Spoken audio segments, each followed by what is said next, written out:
Hi ಎಲ್ಲರಿಗೂ ನಮಸ್ಕಾರ. ಎಲ್ಲರೂ ಹೇಗಿದ್ದೀರಾ? ನಾನಿವತ್ತು ಸಿಂಪಲ್ಲಾಗಿ ಒಂದು ಸೈಡಿಶ್ ಡಿಶ್ನ ತೋರಿಸ್ಕೊಡ್ತಾ ಇದ್ದೀನಿ. ನುಗ್ಗೆಕಾಯಿಂದ ಸಿಂಪಲ್ಲಾಗಿ ಫ್ರೈ ಮಾಡೋದು ಯಾವ ರೀತಿ ಅಂತ ಹೇಳ್ಕೊಡ್ತಿದ್ದೀನಿ. ಬನ್ನಿ ವಿಡಿಯೋ ಸ್ಟಾರ್ಟ್ ಮಾಡೋಣ. ತುಂಬ ಸಿಂಪಲ್ಲಾಗಿ ಮಾಡ್ಬೋದು, ಯಾವುದೇ ರೀತಿ ತರಕಾರಿ ಬೇಕಿಲ್ಲ. ಇದಕ್ಕೆ ನುಗ್ಗೆಕಾಯಿ ಒಂದಿದ್ರೆ ಸಾಕು. Welcome to my channel.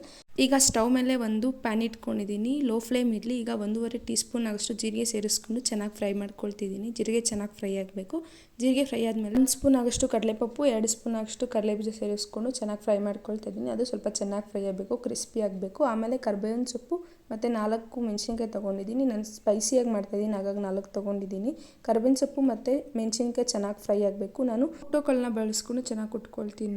ನೀವು ಬೇಕಿದ್ರೆ ಮಿಕ್ಸಿಯಲ್ಲಿ ಹಾಕ್ಕೊಂಡು ಸಹ ಚೆನ್ನಾಗಿ ಪೌಡರ್ ಮಾಡ್ಕೊಳ್ಬೋದು. ನೋಡಿ, ಈ ರೀತಿ ಚೆನ್ನಾಗಿ ಫ್ರೈ ಆಗಬೇಕು. ಕರಿಬೇವು ಮತ್ತು ಮೆಣಸಿನ್ಕಾಯಿ ಫುಲ್ ಕ್ರಿಸ್ಪಿ ಆಗಬೇಕು. 7ರಿಂದ 8 ಬೆಳ್ಳುಳ್ಳಿ ಸೇರಿಸ್ಕೊಂಡು ಅದನ್ನೆಲ್ಲ ಚೆನ್ನಾಗಿ ಕುಟ್ಕೊಳ್ಳಿ. ಇನ್ನೊಂದು ಕಡೆ ಅದೇ ಪ್ಯಾನ್ಗೆ ನಾನು 4 ಸ್ಪೂನ್ ಆಗೋಷ್ಟು ಎಣ್ಣೆ ಹಾಕ್ಕೊಂಡು ತೊಳೆದು ಕಟ್ ಮಾಡಿರೋ ನುಗ್ಗೆಕಾಯಿನ ಸೇರಿಸ್ಕೊಳ್ತಾ ಇದ್ದೀನಿ. ನೋಡಿ, ನುಗ್ಗೆಕಾಯಿ ನಾನು 5ರಿಂದ 6 ನುಗ್ಗೆಕಾಯಿ ತೊಗೊಂಡಿದ್ದೀನಿ. ಚೆನ್ನಾಗಿ ಫ್ರೈ ಮಾಡ್ಕೊಳ್ಬೇಕು. ಇದು ಫ್ರೆಶ್ ನುಗ್ಗೆಕಾಯಿ.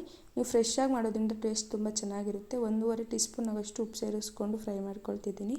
ಮೊದಲೇ ಉಪ್ಪು ಹಾಕೋದ್ರಿಂದ ನುಗ್ಗೆಕಾಯಿಗೆ ಉಪ್ಪು ಹಿಡಿಯುತ್ತೆ, ಹಾಗಾಗಿ ಟೇಸ್ಟ್ ತುಂಬ ಚೆನ್ನಾಗಿ ಬರುತ್ತೆ. ಈ ರೀತಿ ಲಿಡ್ ಕ್ಲೋಸ್ ಮಾಡಿ ಚೆನ್ನಾಗಿ ಬೇಯಿಸ್ಕೊಳ್ಬೇಕು. 5ರಿಂದ 6 ನಿಮಿಷ ಬೇಯಿಸ್ಕೊಳ್ಬೇಕು. ನೋಡಿ, ಈ ರೀತಿ ಮಧ್ಯ ಓಪನ್ ಮಾಡಿ ಚೆನ್ನಾಗಿ ಮಿಕ್ಸ್ ಮಾಡ್ಕೊಳ್ಬೇಕು. ಇಲ್ಲಾಂದರೆ ತಳ ಅಂಟ್ಕೊಂಡ್ಬಿಡುತ್ತೆ. ಅದು ಸ್ಪೂನಲ್ಲಿ ಈ ಥರ ಪ್ರೆಸ್ ಮಾಡಿ ನೋಡಿದ್ರೆ ಸಾಫ್ಟಾಗಿರಬೇಕು. ನೋಡಿ, ಅದು ಇನ್ನೊಂಚೂರು ಬೇಯಬೇಕು. ನಾನು ಅದನ್ನು ತೊಗೊಂಡು ಟೇಸ್ಟ್ ಮಾಡಿ ನೋಡ್ತಾ ಇದ್ದೀನಿ, ಸಾಲ್ಟ್ ಏನಾದರೂ ಬೇಕಾ ಅಂತ. ಇನ್ನೊಂಚೂರು ಬೇಯಬೇಕು, ಹಾಗಾಗಿ ಲಿಡ್ ಕ್ಲೋಸ್ ಮಾಡಿ ಮತ್ತೆ ಬೇಯಿಸ್ಕೊಂಡೆ. ಡೈಲಿ ಅನ್ನ ಸಾಂಬಾರು ಜೊತೆ ಒಂದೇ ಥರ ಪಲ್ಯ ತಿಂದು ನಿಮಗೆ ಬೋರ್ ಆಗಿದ್ದರೆ ಈ ಫ್ರೈನ ಒಮ್ಮೆ ಟ್ರೈ ಮಾಡಿ ನೋಡಿ. ಹೇಗೆ ಬಂತು ಅಂತ ಕಮೆಂಟ್ ಮಾಡಿ. ನೋಡಿ, ಇದೆಲ್ಲ ಚೆನ್ನಾಗಿ ಫ್ರೈ ಆಗಿದೆ. ಈಗೆಲ್ಲ ತೊಗೊಳ್ತಾ ಇದ್ದೀನಿ ಒಂದು ಪ್ಲೇಟ್ಗೆ. ಇದೇ ಪ್ಯಾನಲ್ಲಿ ನಾನು ಒಗ್ಗರಣೆ ಮಾಡ್ಕೊಳ್ತಾ ಇದ್ದೀನಿ. ಈಗ 2 ಸ್ಪೂನ್ ಆಗೋಷ್ಟು ಎಣ್ಣೆ ಸೇರಿಸ್ಕೊಂಡು ಸ್ವಲ್ಪ ಸಾಸಿವೆ ಸೇರಿಸ್ಕೊಳ್ತಾ ಇದ್ದೀನಿ. ಸಾಸಿವೆ ಸ್ವಲ್ಪ ಸಿಟಪಟ ಅನ್ನಲಿ. ಅದಾದಮೇಲೆ ಕರ್ಬೇವಿನ ಸೊಪ್ಪು ಸೇರಿಸ್ಕೊಳ್ಬೇಕು. ಕರ್ಬೇವಿನ ಸೊಪ್ಪು ಹಾಕ್ಬಿಟ್ಟು ಹಂಗೆ ಪ್ಲೇಟ್ ಮುಚ್ಚಿಬಿಡಿ. ಎಣ್ಣೆ ಏನು ಗ್ಯಾಸ್ ಮೇಲೆಲ್ಲ ಸಿಡಿಯಲ್ಲ. ಈ ಟಿಪ್ನ ಒಂದ್ಸಲ ಟ್ರೈ ಮಾಡಿ ನೋಡಿ. ನಾನು ಆಗಲೇ ಫ್ರೈ ಮಾಡಿಟ್ಟಿದ್ದು ನುಗ್ಗೆಕಾಯಿನ ಈಗ ಸೇರಿಸ್ಕೊಳ್ತಾ ಇದ್ದೀನಿ. ನೀವು ಬೇಕಿದ್ರೆ ಒಗ್ಗರಣೆ ಹಾಕಿ ಆಮೇಲೆ ನುಗ್ಗೆಕಾಯಿನ ಹಾಕ್ಕೊಂಡು ಫ್ರೈ ಸಹ ಮಾಡ್ಕೊಳ್ಬೋದು. ನಾನು ಮಾಡಿದ ರೀತಿ ಆದರೂ ಮಾಡ್ಕೊಳ್ಬೋದು. ಈಗ ಒಂದ್ಸಲ ಚೆನ್ನಾಗಿ ಎಲ್ಲನೂ ಮಿಕ್ಸ್ ಮಾಡಿಕೊಂಡು ನಾವು ಆಗಲೇ ಹುರಿದಿದ್ರಲ್ಲ ಅದನ್ನು ಚೆನ್ನಾಗಿ ಕುಟ್ಕೊಂಡಿದ್ದೀನಿ ನಾನು. ನೋಡಿ, ಈ ರೀತಿ ಫುಲ್ ಪೌಡರ್ ಥರ ಏನೂ ಮಾಡ್ಕೊಂಡಿಲ್ಲ, ತರಿಯಾಗೆ ಕುಟ್ಕೊಂಡಿದ್ದೀನಿ. ನೀವು ಬೇಕಿದ್ರೆ ಫುಲ್ ಪೌಡರ್ ಥರ ಮಾಡ್ಕೊಳ್ಬೋದು.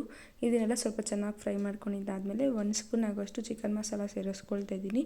ನೀವು ಬೇಕಿದ್ರೆ ಗರಂ ಮಸಾಲ ಎಲ್ಲ ಸೇರಿಸ್ಕೊಳ್ಳಿ. 1 ಸ್ಪೂನ್ ಆಗೋಷ್ಟು ಧನಿಯಾ ಪುಡಿ ಸೇರಿಸ್ಕೊಂಡು ಇದನ್ನೆಲ್ಲ ಚೆನ್ನಾಗಿ ಮಿಕ್ಸ್ ಮಾಡ್ಕೊಳ್ಳಿ. ಈಗ ಇಷ್ಟೇ ಈ ಫ್ರೈ. ತುಂಬ ಸಿಂಪಲ್ಲಾಗಿ ಬೇಗ ಮಾಡ್ಕೊಳ್ಬೋದು. 5 ಮಿನಿಟ್ಸಲ್ಲೆಲ್ಲ ಮಾಡ್ಕೊಳ್ಬೋದು. ಈ ಫ್ರೈನ ತುಂಬ ರುಚಿಯಾಗಿ ಬರುತ್ತೆ. ಮುಂದಿನ ಸಲ ನುಗ್ಗೆಕಾಯಿ ತಂದಾಗ ನೀವು ಈ ಫ್ರೈನ ಟ್ರೈ ಮಾಡ್ತೀರಾ ತಾನೆ? ಇದೇ ರೀತಿ ಸಿಂಪಲ್ ಆ್ಯಂಡ್ ಯೂನಿಕ್ ರೆಸಿಪೀಸ್ಗೆ ನಮ್ಮ ಚಾನಲ್ನ ಸಬ್ಸ್ಕ್ರೈಬ್ ಮಾಡ್ಕೊಳ್ಳಿ. Thank you for watching. Bye.